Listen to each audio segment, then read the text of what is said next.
Et à côté de vous, Olivier Et en Mine. parlant de vapeur, Ah, ouais. je vous fais les transitions, Ouais. j'essaie. Ça reste un physique. Bonjour. C'est the most. Calmez-vous. Oui, je vous sens on émoustillé. earth, mais j'ai pas encore trouvé le mot du milieu, mais Olivier Mine jugera ensuite.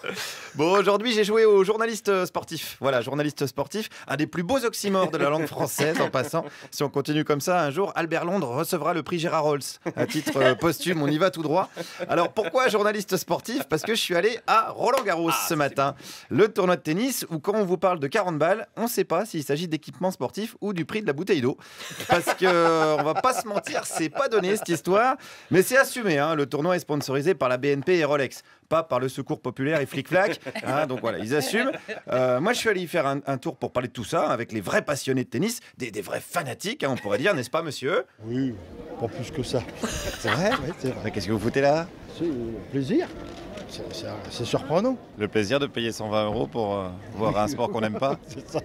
Non, j'aime bien, mais pas un grand fan. Voilà, hein, c'est vrai que c'est toujours dommage de ne pas péter son PEL pour se payer l'entrée. C'est con de se refuser un crédit CTLM pour manger un sandwich. Hein, pourtant, moi, je suis pas radin, hein, je vous jure, mais à un moment donné, j'ai eu soif, et ben j'ai préféré avaler ma salive. Hein, je vous le dis comme je le pense.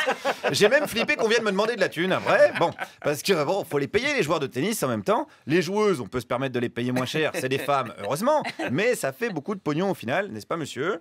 Je comprends pourquoi, au niveau des impôts, qu'il y en a qui s'expatrient un petit peu, ça fait financièrement au niveau fiscal, disons, j'imagine. Je peux les comprendre. Vous les comprenez, mais est-ce que vous leur en voulez? Oh, je leur en veux pas, encore une fois. Je pense que je serai à leur place. Je ferai la même chose, comme tout le monde, je pense. Bah, évidemment. Ah, si on pouvait, on aurait tous profité des infrastructures publiques pour devenir champion de tennis. Et puis, on se serait barré. Et puis, c'est tout. Hein, c'est flippant, la fiscalité pour des riches tennismen en France. Olivier, quand vous les receviez à Fort Boyard, il fallait mettre une épreuve feuille d'impôt.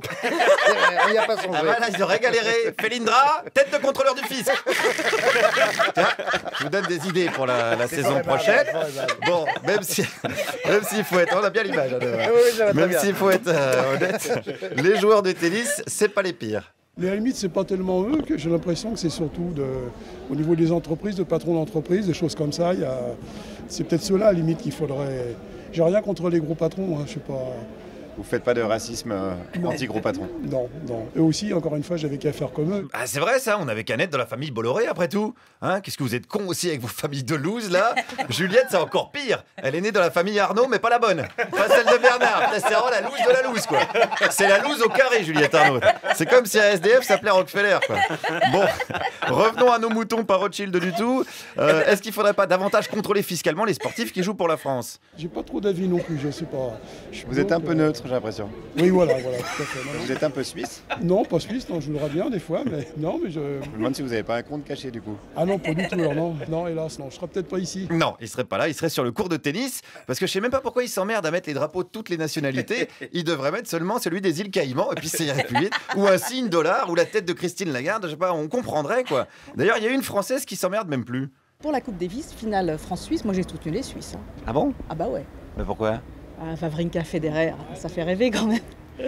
Mais, De toute façon, c'était la Suisse qui gagnait quoi qu'il arrive. Oui, mais bon, les vrais Suisses quoi. Oui, il y a les vrais Suisses et les faux Suisses. Voilà. C'est compliqué de s'y retrouver. Hein. Franchement, on dit que l'international, c'est un truc de gauchiste. Ça fait longtemps que ceux qui ont de la thune ont mis en pratique. Je sais pas quand c'est la lutte finale, mais la lutte fiscale, en tout cas, ils l'ont gagnée. Les vieux riches ont même réussi à vous faire bosser un jour de Pentecôte en solidarité avec eux. C'est pas balèze, ça, quand même. D'ailleurs, à Roland-Garros, il y avait des gens venus pour travailler, pour organiser quoi? Pour le tournoi 13-14 ans, BNP Paribas. Ça veut dire que même le tournoi des gamins est sponsorisé par la BNP. Voilà, c'est ça. Ils ont des filiales dans les paradis fiscaux et tout. Est-ce que c'est un bon exemple pour les gosses? Bon, je sais pas, là, je vais pas à moi de juger. Eux, ils pensent déjà à devenir des bons joueurs de tennis. Alors peut-être qu'en devenant des bons joueurs de tennis, ils pensent aussi à l'argent qu'ils vont gagner. C'est le propre des rêves. Hein.